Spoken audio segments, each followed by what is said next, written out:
Oh, yeah. And if you watch lectures by Muslim apologists, Zakir Naik will go on for an hour. አዎ የሙስሊም አፖሎጂስቶችን ትምህርት ካዳመጣችሁ ዛኪር ናይክ ትምህርት በመሐመድ ላይ እንዴት እንደተፈጸመ ለማሳየት ለአንድ ሰዓት ያህል ይሞክራል።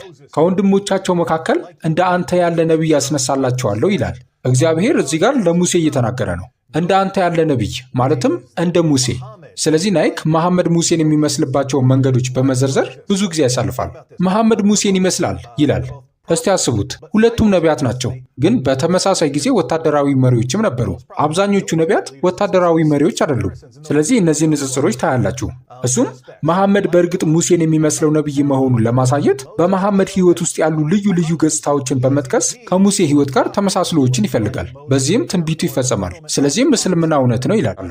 ነገር ግን በመጀመሪያ ማስተዋል ያለብን እግዚአብሔር እንደ ሙሴ ያለ ነቢይ ያስነሳላችኋለሁ የሚለውን ተስፋ ለምን እንደሰጠ ነው። ዘዳግም ምዕራፍ 18 ከቁጥር 15-16ን በጥንቃቄ እናንብብ። እንዲህ ይላል፣ አምላክህ እግዚአብሔር ከመካከልህ ከወንድሞችህ እንደኔ ያለ ነቢይ ያስነሳልሃል፣ እርሱንም ትሰሙታላችሁ።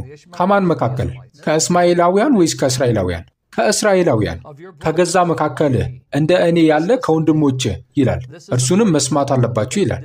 ይህም በጉባኤው ቀን በኮሬብ አምላክህን እግዚአብሔርን እንዳልሞት የአምላኬን እግዚአብሔርን ድምፅ ደግሜ አልስማ፣ ይህንም ታላቅ እሳት ዳግመኛ አልይ ብለህ እንደለመንኸው ሁሉ ነው።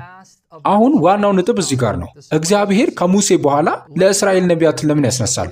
ምክንያቱም እስራኤላውያን እግዚአብሔርን እንዲጠይቅላቸው ሙሴን የለመኑት ይህንን ነውና ነው።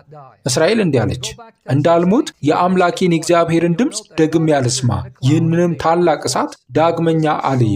ወደ ዘጸአት ምዕራፍ 19ና ዘጸአት 20 ብትመለሱ እግዚአብሔር በደመና እንደታየና ድምፁን እንደሰሙ ታስተውላላችሁ። ድምፁ ለእስራኤላውያን በጣም አስፈሪና አስደንጋጭ ስለነበር ሙሴን አንተ ተናገረን፣ እግዚአብሔር ግን አይናገረን ብለው ለመኑት። እግዚአብሔርም በዘዳግም 18 ላይ ያሉት ሁሉ መልካም ነው አለ። በመቀጠልም ቁጥር 18 ላይ ከወንድሞቻቸው መካከል እንዳንተ ያለ ነቢይ አስነሳላቸዋለሁ፣ ቃሌንም በአፉ አደርጋለሁ፣ ያዘዝሁትንም ሁሉ ይነግራቸዋል ይላል። So what's the point? Instead of me appearing visibly, ታዲያ ነጥቡ ምንድን ነው? እኔ በደመና በግልጽ ከመታየትና እነሱን ድምፄን በቀጥታ ከማሰማት ይልቅ ከእንግዲህ እኔን በቀጥታ መስማት እንዲኖርባቸው በእኔ ስም የሚናገር እንደ አንተ ያለ ነቢይ አስነሳላቸዋለሁ ማለት ነው። ታዲያ ይህ ተስፋ ከተሰጠ ከ2200 ዓመታት በኋላ ለመጣና የእስማኤል ልጅ ነው ለሚሉት እስማኤላዊ ነቢይ እንዴት ሊሰራ ይችላል? ከዚህም በተጨማሪ ታውራት እንደ ሙሴ ያለ ነቢይ መስፈርቱ ምን እንደሆነ ይነግረናል። እርሱም መሐመድ አይደለም። መስፈርቱን ለማየት ወደ ዘዳግም ምዕራፍ 34 ከቁጥር 10-12 እንሂድ። አንድ ነቢይ እንደ ሙሴ መሆኑን ወይም አለመሆኑን የምናውቅበት መስፈርት ምንድን ነው?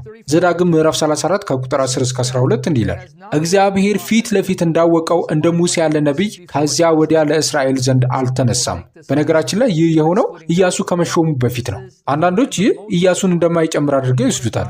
አይደለም፣ ይህ የሙሴ ሕይወት ፍጻሜ ነው። ነገር ግን ወደ ኢያሱ ምዕራፍ 1 ስንሄድ በጥንቃቄና ከሁኔታ ጋር አያይዘን ካነበብነው ኢያሱ እንደ ሙሴ ያለ ነቢይ እንዳልሆነ እናያለን። የሆነው ሆኖ ከዚያ ወዲህ እግዚአብሔር ፊት ለፊት እንዳወቀው እንደ ሙሴ ያለ ነቢይ በእስራኤል ዘንድ አልተነሳም። ይህ የመስፈርቱ አንዱ አካል ነው። እንደ ሙሴ ያለ ነቢይ ከጌታ እግዚአብሔር ጋር የቅርብና የፊት ለፊት ግንኙነት ሊኖረው ይገባል። እኔ እስከማውቀው ድረስ አላህ በጊዜና በቦታ ውስጥ ተገልጦ በተለይም በሚታይ መልክ መሐመድን በቀጥታ አነጋግሮታል የሚል አንድም ሙስሊም የለም። እንዲህ ያለ ነገር አለ?